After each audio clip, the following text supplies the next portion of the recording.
यह 3 बातें यदि ध्यान से सुन ली तो पति पत्नी में कभी रिश्ते खराब नहीं होंगे, कभी झगड़ा नहीं होगा।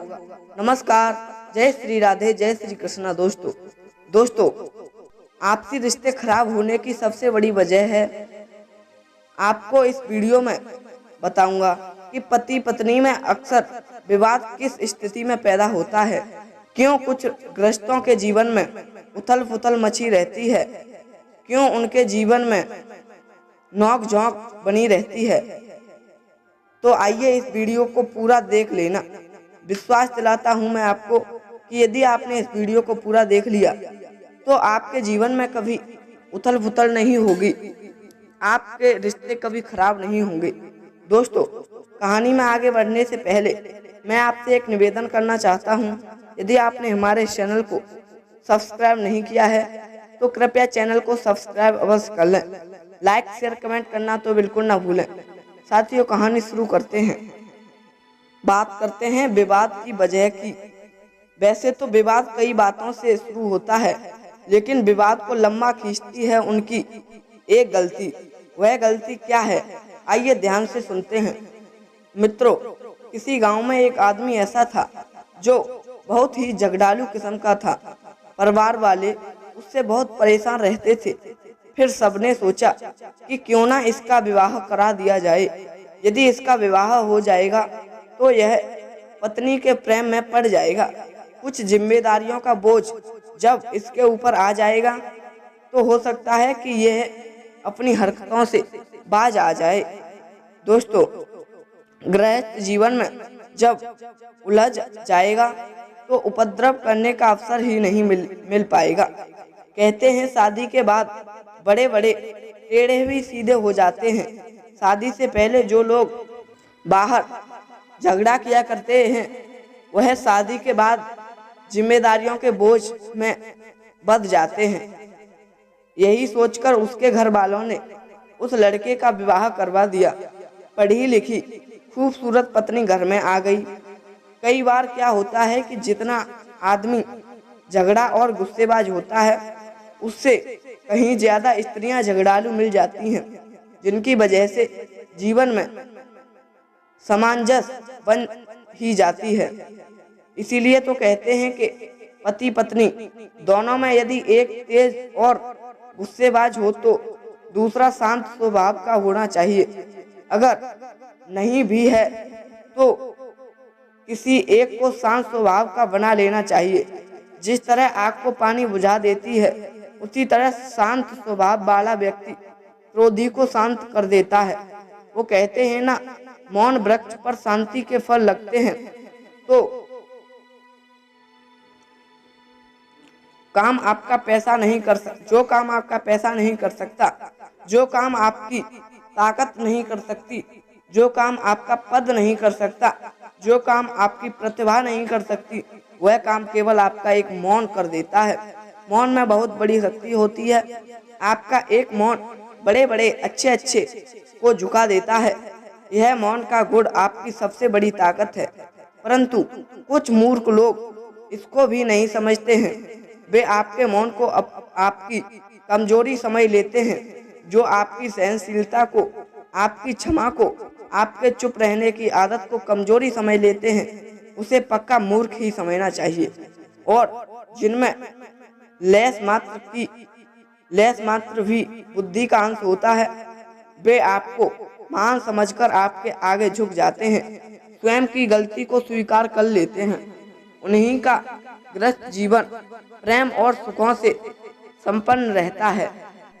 जो लड़कियां गुस्सेबाज और झगड़ालू होती हैं, उनके माँ बाप भी यही सोचते हैं कि जब इसका विवाह हो जाएगा, घर गृहस्थी में पड़ जाएगी, बाल बच्चे हो जाएंगे, जीवन की जिम्मेदारियों में उलझ जाएगी तो यह सुधर जाएगी। पर कुछ लोग कुत्ते की पूंछ के स्वभाव के होते हैं। जीवन में चाहे जितना विष घुल जाए, सुख शांति नष्ट हो जाए, जीवन कलेश में दगध हो जाए, घुट घुट कर जीना पड़ जाए, पर वो अपनी हरकतों से बाज नहीं आते हैं। और याद रखना, जो लोग जिद नहीं छोड़ते हैं अक्सर उन्हीं की गृहस्थी उजड़ जाती है। जो झुकने को तैयार नहीं होते हैं वही लोग कोर्ट कचहरी के चक्कर लगाते रहते हैं। उन्हीं का जीवन दुख और कलेश से भरा रहता है, बर्बाद हो जाता है, रिश्ता टूट जाता है, खुशियों में आग लग जाती है, पर जिद नहीं छोड़ते। यही जिद वैवाहिक जीवन में विवाद की सबसे बड़ी वजह है।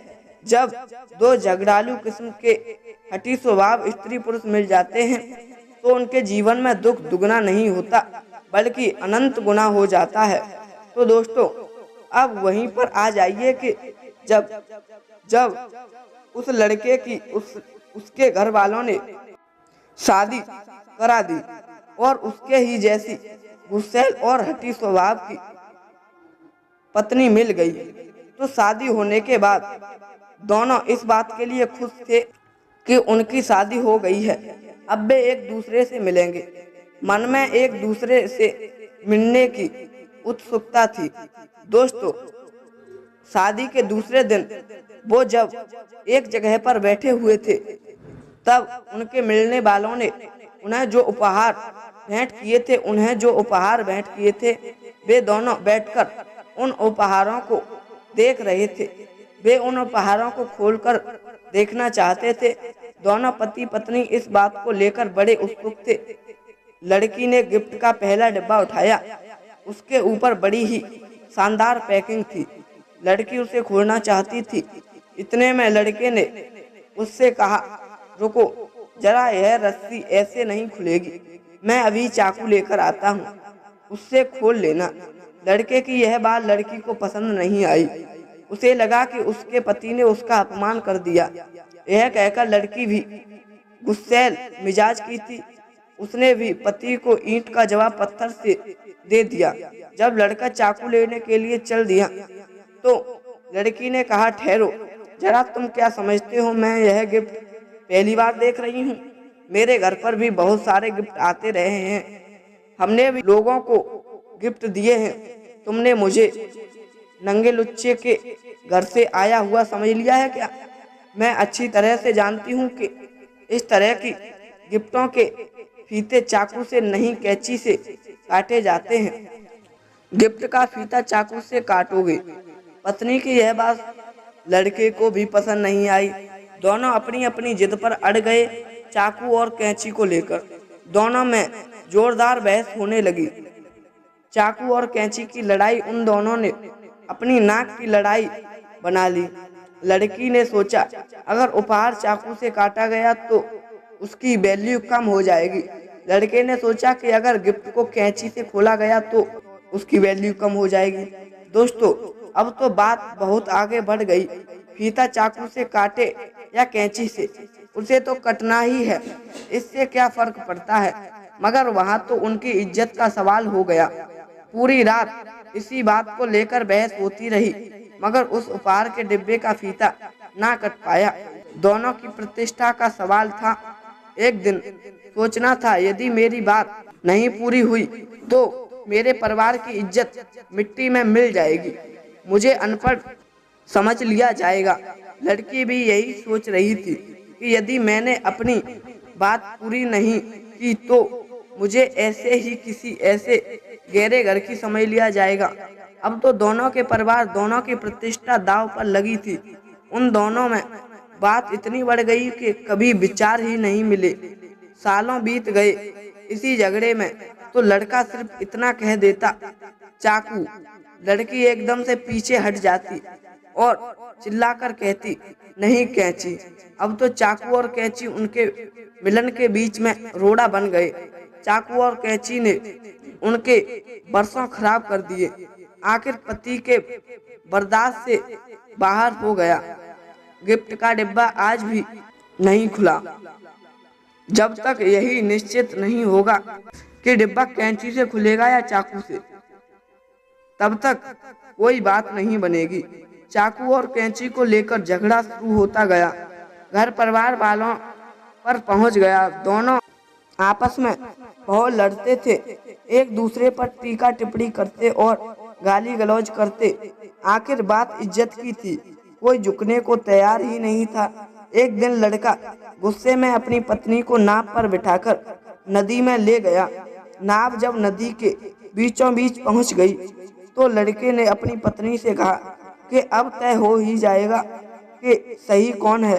लड़का बोला, देख, तुझे तैरना तो आता नहीं है, मैं तुझे यदि नदी में गिरा देता हूँ तो तू डूबकर मर जाएगी।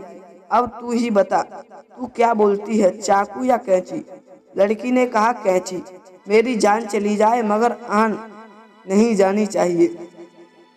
पति ने भी ठान लिया था कि यह जिंदगी तो वैसे भी बर्बाद हो गई है, आज निर्णय करके रहूंगा, या तो कैंची रहेगी या चाकू। दोस्तों, दोनों को यही लग रहा था कि उसकी वजह से जिंदगी बर्बाद हो रही है। लड़के को लगता था कि उसकी पत्नी की जिद की वजह से जिंदगी बर्बाद हो चुकी है, लेकिन वह नहीं देख पा रहा था कि वह भी चाकू की जिद पर अटका था। जिद तो दोनों की थी। यदि एक झुक जाता तो बात वहीं पर खत्म हो जाती, परंतु नहीं। वह कहते हैं ना कि क्रोध में, विरोध में और युद्ध में लोग अपने दोषों को नहीं देखा करते। लड़के ने गुस्से में आकर पत्नी को नदी में फेंक दिया और बोला, अब भी बोल, चाकू या कैंची, तो मैं तुझे निकाल लूंगा। लड़की भी बड़ी जिद की पक्की थी, मानो उसे किसी गोल्ड मेडल से नवाजा जाना था। उसने डूबते डूबते भी यही कहा, कैंची। लड़की ने मुंह फेर लिया। लड़की इधर पानी में डूब रही थी, कभी वो नीचे जाती थी, कभी ऊपर आ जाती थी। एक बार जब उसका मुंह ऊपर आया तो लड़के ने पूछा, अभी भी बोल दे, मैं तुझे बचा लूंगा। लड़की मुंह से तो कुछ नहीं बोली, क्योंकि उसके मुंह में पानी भर गया था। उसने अपने हाथ को ऊपर उठाया और 2 उंगलियों से कैंची चला दी। नदी में डूब गई, मर गई, मगर उसने अपनी जिद नहीं छोड़ी। और उसके पति ने भी पत्नी को खो दिया, मगर स्वयं को उस हट से बांधे रखा। इसे आप क्या कहोगे, विवेकहीनता या अभिमान? दोस्तों, आज के समय में पति और पत्नी के बीच यह ऐसी स्पर्धा प्रारंभ हो जाती है जिसका अंत स्वयं को या रिश्ते को नष्ट करके ही होता है। इस स्पर्धा में कोई भी एक दूसरे से छोटा नहीं बनना चाहता। दोनों अपने आप को उच्च, श्रेष्ठ और बड़ा बनाने में लगे रहते हैं, और इसी बड़े बनने की होड़ में दोनों एक दूसरे से इतने दूर हो जाते हैं कि जीवन में कभी मिलने की उम्मीद ही नहीं दिखती। तराजू के 2 पड़ों की तरह ऊपर नीचे होते रहते हैं, कभी उनमें समानता नहीं आती। दोस्तों, पति पत्नी के बीच यदि अहम और श्रेष्ठता वाली गलतफहमी पैदा हो जाती है, उनका तनाव कभी खत्म हो ही नहीं सकता। जबकि होना यह चाहिए कि पति की श्रेष्ठता पत्नी बखान करे और पत्नी की श्रेष्ठता पति कहे, तो उनमें प्रेम भी होगा और एक दूसरे के लिए सम्मान भी होगा। मित्रों, यह 3 बातें आप अपने जीवन में फॉलो करना, कभी आपके गृहस्थ जीवन में अनमन नहीं होगी। नंबर 1, कभी अपने अंदर श्रेष्ठता का बखान ना करना। जब भी करें, एक दूसरे की श्रद्धा के लिए करें, उनके काम की प्रशंसा करें, प्रेम और सामंजस्य अपने आप बन जाएगा। नंबर 2, एक दूसरे को विश्वास की नजरों से देखें। एक दूसरे की गलतियां को ना कहकर अच्छाइयों को कहें। अपनी उन्नति को दोनों की उन्नति माने, उसका श्रेय स्वयं को ना दें। नंबर 3, एक दूसरे पर टीका टिप्पणी करने से बचें। मैं को छोड़कर हम और हमारे के साथ जुड़ें। शादी के बाद वही दोनों का परिवार है, तेरा परिवार और मेरा परिवार नहीं होना चाहिए। दोस्त, मैं उम्मीद करता हूँ यह विचार आप जरूर अपने जीवन में अपनाएंगे। मैं आपको विश्वास दिलाता हूँ, यदि आपने ये 3 विचार अपने जीवन में अपना लिए तो घर में कभी कलेश नहीं होगी, पति पत्नी में झगड़ा नहीं होगा। साथियों, अब फिर मिलते हैं नए इंटरेस्टिंग टॉपिक के साथ। तब तक के लिए सभी भक्तों को जय श्री राधे, जय श्री कृष्णा, जय हिंद, जय शिव।